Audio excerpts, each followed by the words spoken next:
Yes yes, okay. चलो मुझे बताओ, जीएसटी किसने इंट्रोड्यूस किया? Which government? फ्रेंच। नहीं, ऐसा नहीं, इंडिया में। मोदी। इंडिया में मोदी गवर्नमेंट है। दो ही तो सरकार थी, अब तो एक ही है, दूसरा तो कोई कंपटीशन भी नहीं है। कब आया जीएसटी? बीजेपी गवर्नमेंट ना फिर तो। हाँ, Arun BJP Jaitley. Government, Arun Jaitley finance minister, ठीक है। 2017, 1 जुलाई 2017 को जीएसटी आ गया। एक मिनट, हाँ, 1 जुलाई 2017 को जीएसटी आ गया। लेकिन क्या आपको पता है कि जीएसटी की जो सोच थी वो बीजेपी गवर्नमेंट की नहीं थी?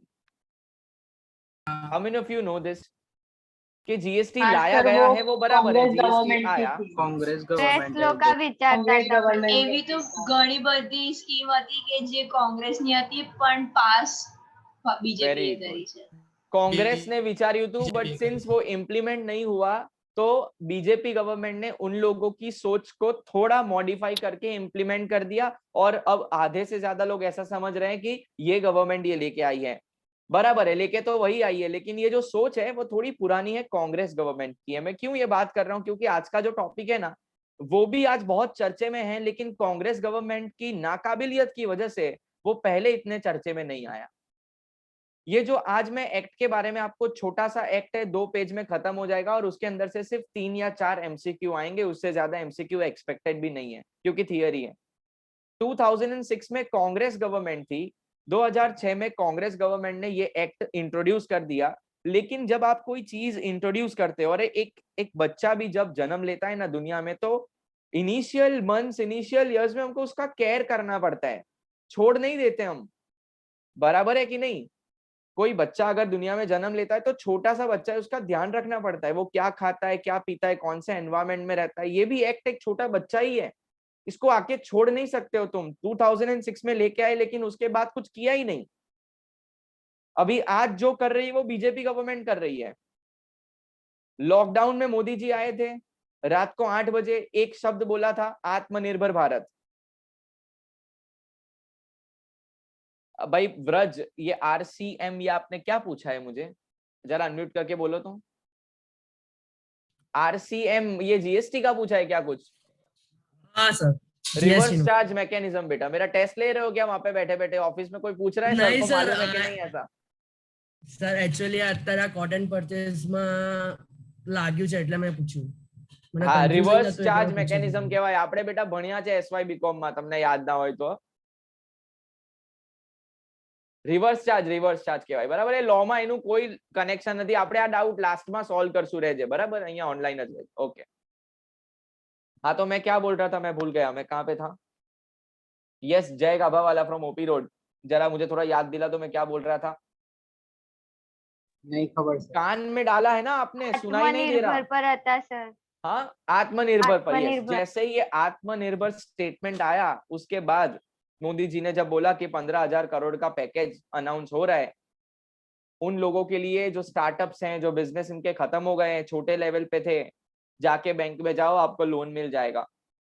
लोन लेने के टाइम पे 14 अलग अलग डॉक्यूमेंट्स मांगते थे। उसमें से एक डॉक्यूमेंट जो मांगते हैं अभी भी, इसका डॉक्यूमेंट का नाम है एमएसएमई सर्टिफिकेट। क्या नाम है उसका? MSME certificate. अगर आज आपके पापा बिजनेस में है, या तो मैन्युफैक्चरिंग या तो सर्विसेज, लाइक जय की अभी अभी बात हुई थी। जय, मुझे मालूम है कि आपके फादर जो बिजनेस में है वो फराज खाना नो बिजनेस है, राइट? फराज खाना ने શું કહેવાય ઇંગ્લિશમાં? Event decoration. Event, okay, event decoration. It's a service. आप कोई गुड सेल नहीं कर रहे हो, आप सर्विस दे रहे हो। It's a pure service. हाँ, उसमें आपका मटेरियल यूज होता है, यूज करने के बाद आप वो मटेरियल वापस लेते हो, आप सेल नहीं करते हो। You are giving pure service. आप भी एमएसएमई का सर्टिफिकेट ले सकते हो और जाके बैंक में सीसी, ओडी और दूसरी लोन की फैसिलिटीज, जो स्टार्टअप लोन है, जो अपने बिजनेस को एक्सपांड करने के लिए काम लगती है, लोन, पैसा तो चाहिए ना, तभी तो एक्सपांड होगा, आपको मिल सकता है। किसी के पेरेंट अगर कोई बिजनेस में हो तो अनम्यूट करके बताइए कौन सा बिजनेस है, पापा कौन सा बिजनेस कर रहे हैं, so that I can elaborate the topic. Anyone in the class? Manufacturing. Manufacturing, अच्छा, कौन છે? अनम्यूट કરીને જરા કહેજો। Krutarth, Kruta, yes. Manufacturing of what? Faucets, taps, taps, yes. You mean नल सेलो टेप्स? नहीं सर, नल बोलते ना। अच्छा वो- अच्छा, ओके, अच्छा। अभी मैं आपको एक क्वेश्चन पूछता हूँ कृतार्थ, आपका जो ऑर्गेनाइजेशन है वो सोल प्रोप्राइटरशिप है, पार्टनरशिप है कि फिर कंपनी है? Company sir. कंपनी है, प्राइवेट लिमिटेड है? नो तो फिर कंपनी कैसे हुआ? पब्लिक लिमिटेड है?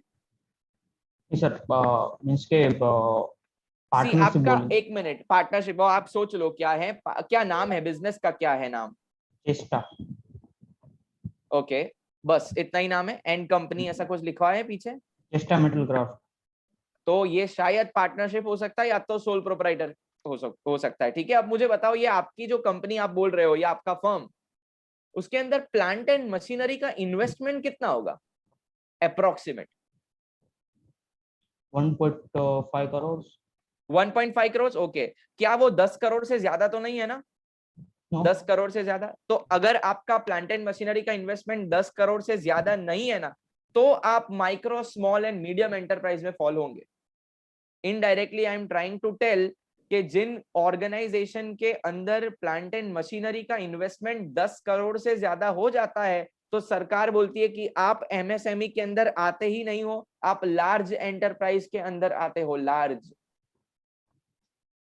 सो बेसिकली हम अभी तक ये समझते थे कि छोटा बिजनेस और बड़ा बिजनेस होता है, लेकिन छोटे में भी 3 कैटेगरी है, MSM, that is micro, small and medium. Exam में क्वेश्चन आएगा कि माइक्रो है, मीडियम है कि स्मॉल है, वो जरा चेक करके बताओ। तो अपने को क्या देखने का, उसका टर्नओवर देखने का? नहीं, टर्नओवर नहीं, investment in plant and machinery. चलो लिखो, फिर मैं आपको एक वेबसाइट पे लेके जाता हूं, लिखो पहले MSME एक्ट 2006, MSME एक्ट 2006।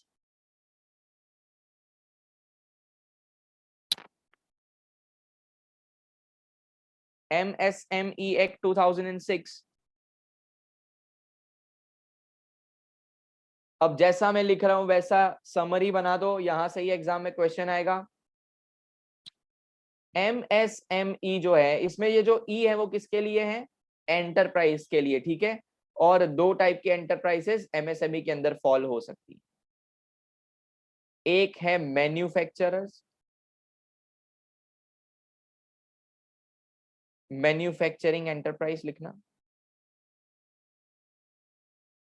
और एक आप लिखना सर्विस एंटरप्राइज,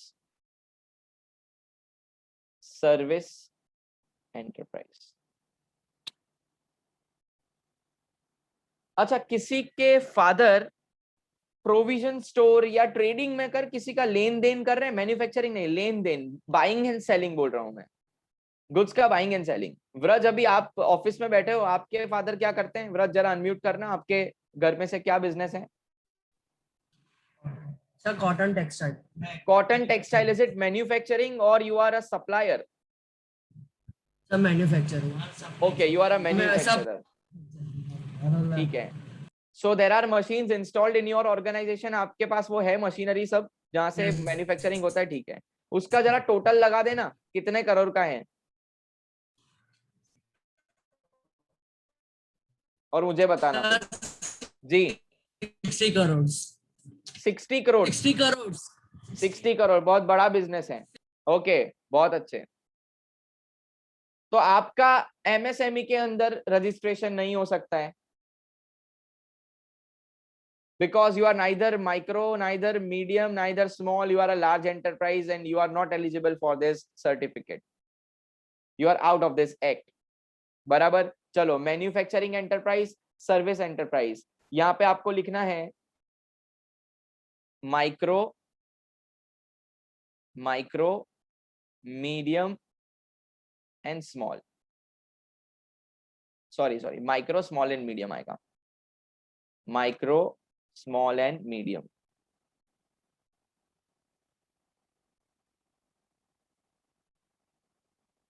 यहां पे आपको लिखना है इन्वेस्टमेंट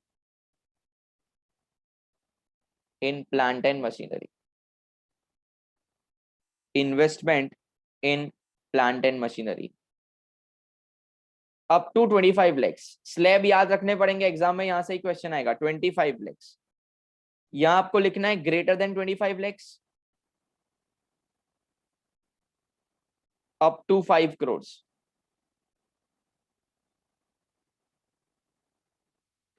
यहां पे लिखना है greater than 5 crores लेकिन up to 10 crores. You have to learn this limit anyhow.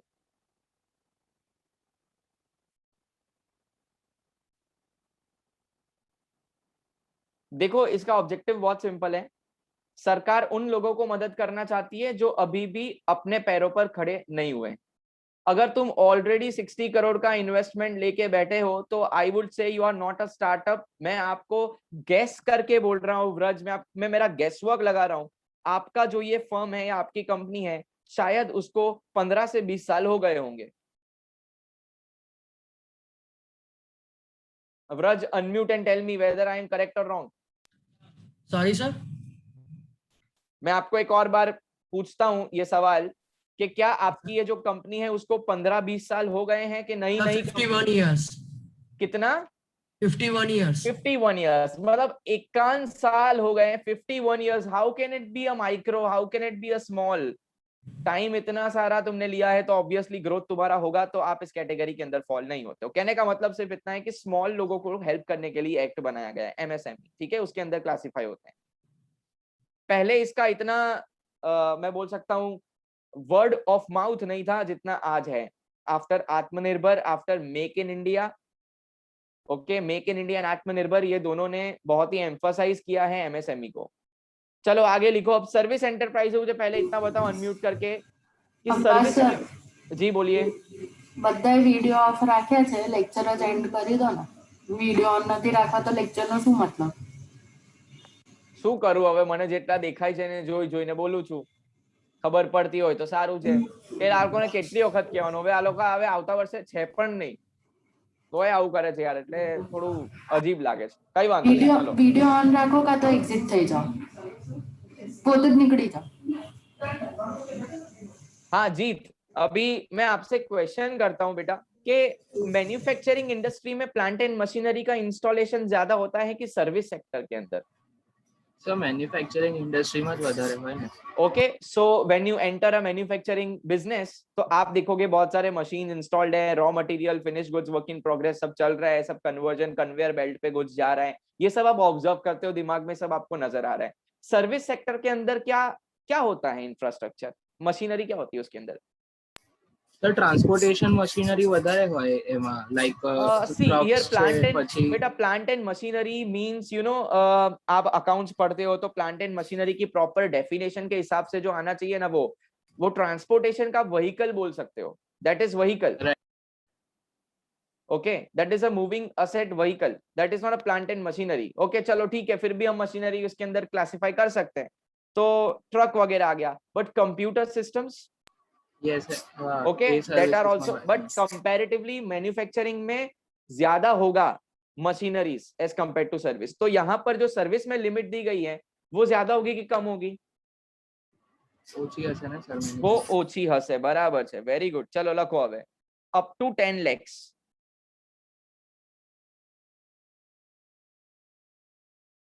up to 10 lakhs. Then greater than 10 lakhs up to 2 crores. Greater than 2 crores up to 5 crores. Up to 5 crores.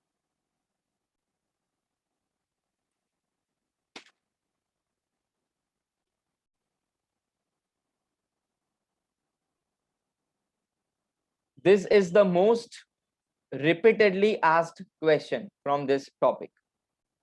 इसके बाहर कोई भी question आएगा नहीं, और जो आएगा वो है अभी आपके स्क्रीन पर दूसरा क्वेश्चन कि एमएसएमई आपने एक्ट तो बना लिया, लेकिन आप मुझे ये बताओ कि micro, small and medium enterprises का इंडिया के ग्रोथ पे इंडिया के ग्रोथ पे, मतलब देश का जो तरक्की होता है, जो जीडीपी ले लो आप, जीडीपी, उस पे कंट्रीब्यूशन क्या है? तो आपको एग्जाम में आंसर देना है कि सर ये जो छोटी छोटी कंपनीज है ना, वो बेचारी मेहनत करके टैक्स पे करके सरकार को अपना टैक्स देकर प्रोडक्शन करके 8% कंट्रीब्यूट कर रही है। कितना? 8%। So write down the next sentence. Contribution of MSME in GDP is 8%.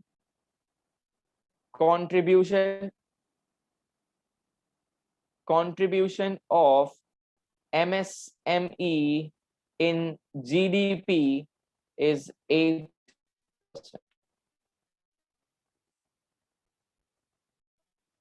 This is question number 2 which can be asked. Okay. Now question number 3. Question क्या है वो सुनना ध्यान से।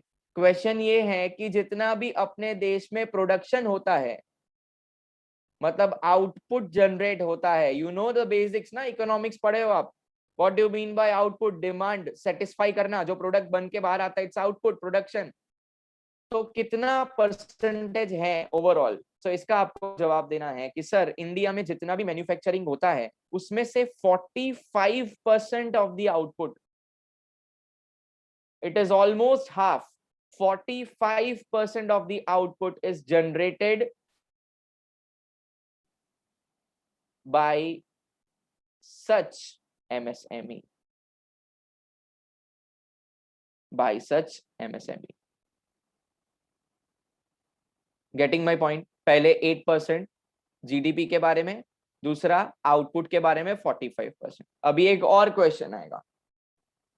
क्वेश्चन विल बी कि इंडिया जितना एक्सपोर्ट्स कर रही है, एक्सपोर्ट्स का मतलब आप समझते हो, 11th-12th में आपको बहुत अच्छे से समझा दिया है, इकोनॉमिक्स में, ओसीएम में, हर सब्जेक्ट में। Do you know what is export? Yes, if you cross the countries border it is an export. तो इंडिया जितना भी एक्सपोर्ट कर रही है उसमें से ये जो एमएसएमई एक्सपोर्ट करती है वो कितना है? तो उसका जवाब आपको देना है 40% of the total exports is done by MSME. 40%, 40%।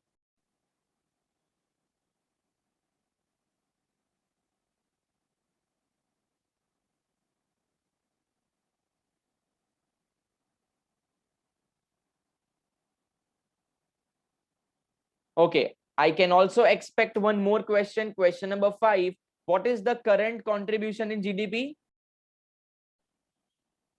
Hello, what is the current contribution in GDP? 8%. इन लोगों ने एक प्लान बनाया है। प्लान होता है 5 ईयर प्लान होता है, ठीक है, 5 साल में अपने को कहां से कहां देश को लेके जाना है, 5 ईयर प्लान। उसमें हर एक इंडस्ट्री के बारे में चर्चा होती है। तो एमएसएमई का जो प्लान बना है उसमें गवर्नमेंट बोल रही है कि हम 5 सालों के अंदर, मतलब after the end of the plan, we will try कि इसका कंट्रीब्यूशन 8 से 10% हो जाए। अभी आपको लगेगा कि सर सिर्फ 2%, लेकिन ये 2% जब आप अमाउंट में लेके आओगे ना, वैल्यू में, तो आपको पता चलेगा कि ये कितनी बड़ी वैल्यू होती है 2%। बराबर के नहीं हेत? 2% jump is very big. It is like a student was scoring 33% and he is now scoring 35%, is just pass, मेहनत करके। उसके लिए उसको पूछो ये 2% में कितनी मेहनत करी है उसने। उसी तरीके से यहाँ पे 2% का जंप लाना है। बराबर? This is the latest plan of government. And one last question I can expect, question number 6, कि कौन सी industries, which industries they are focusing on?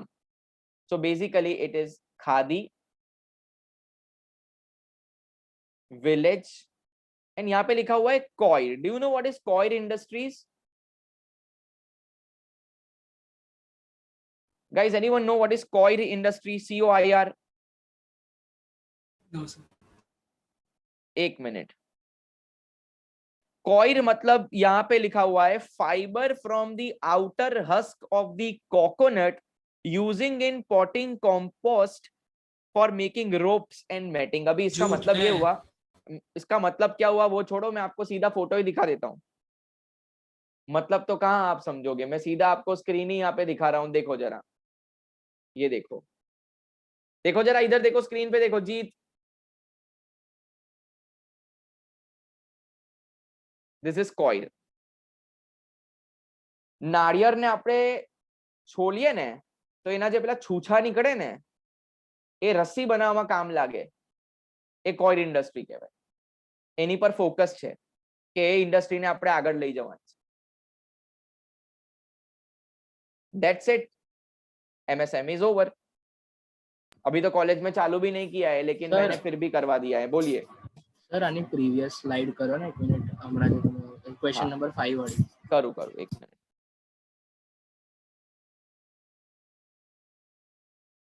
अच्छा, इसको बिल्कुल भी आप इग्नोर ही करना, अदरवाइज ये डेटा आप याद रख लोगे. 33-35 काम का नहीं है.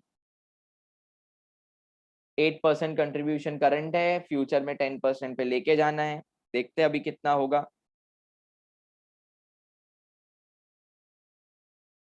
Done. ओके, लास्ट एक लिख दो, फुल फॉर्म आएगा NIESBUD, नेस्बड, ऐसा फुल फॉर्म आएगा. उसका मतलब लिख लो, नेशनल इंस्टीट्यूशन या नेशनल इंस्टीट्यूट है, national institute, write down, national institute for entrepreneurship. एक ही बार बोलूंगा, स्पेलिंग भी देख के लिखा है, देख लो.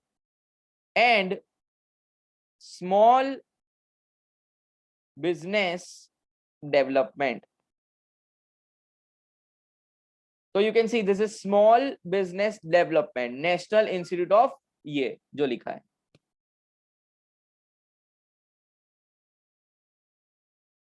सीधा सीधा बिजनेस लिखते नहीं है, एंटरप्रेन्योरशिप लिखते हैं. अभी जानबूझ के चीजों को डिफिकल्ट कर दिया है.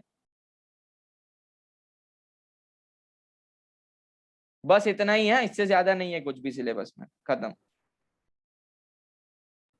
सर अच्छा, पीएसयू का फुल फॉर्म मालूम है क्या? एक मिनट खुशहाली, पीएसयू का पब्लिक नहीं सेक्टर मालूम है? यूनिट. हाँ, पब्लिक सेक्टर अंडरटेकिंग. ठीक है, चलो एक मिनट, हाँ एक मिनट रुक जाओ. दूसरा कुछ अगर फुल फॉर्म वाला है तो मैं आपको लिखवा देता हूँ. नहीं है, बस हो गया. यस, खुशहाली आप कुछ बोल रहे थे. वो क्वेश्चन 4 के स्लाइड. हाँ एक मिनट. एक्सपोर्ट्स पे फोकस करना है, एक्सपोर्ट्स.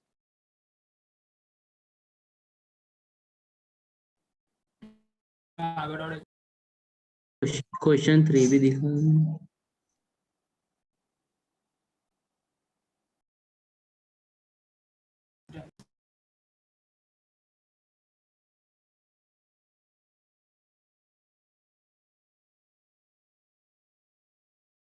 Is it done? बस, तो अभी जब तक मैं आपको बोलूं नहीं ना, तब तक आना मत जूम पे, क्योंकि लेक्चर नहीं होगा.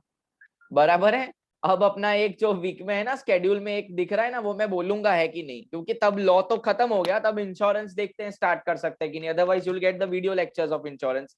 और फिर ऐसा होगा तो एक सेशन में दोनों चैप्टर को रिवाइज करने की 1-2 घंटे में कोशिश करेंगे. Because insurance is easy as compare to law, लेकिन उसमें पढ़ना पड़ता है. और आपको भी मालूम है, मार्क्स आपके उसमें ही ज्यादा आते हैं. मैं तीसरी बार बता रहा हूँ ये चीज कि you know, reading reading and reading. आप सब 11th स्टैंडर्ड से प्रिंसिपल्स पढ़ते आ रहे हो, और इजी कर दिया है. Unit 3 unit 4 is very simple. Total मिला के 36 पेज हैं, उसमें से आधी चीजें आपको 11th स्टैंडर्ड में आ चुकी है. बराबर है. फिर भी मैं करवा दूंगा, वो तो वीडियो लेक्चर्स आपको मिल ही जाएंगे, डोंट वरी. बट एक बहुत बड़ा टेंशन खत्म ये हुआ है कि लॉ अपना खत्म हो चुका है.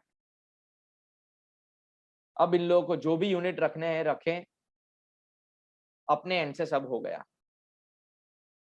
Focus on companies act, very important. और एलएलपी के अंदर तो पार्टनरशिप कंपनीज का मिक्सचर ही है, कुछ है ही नहीं.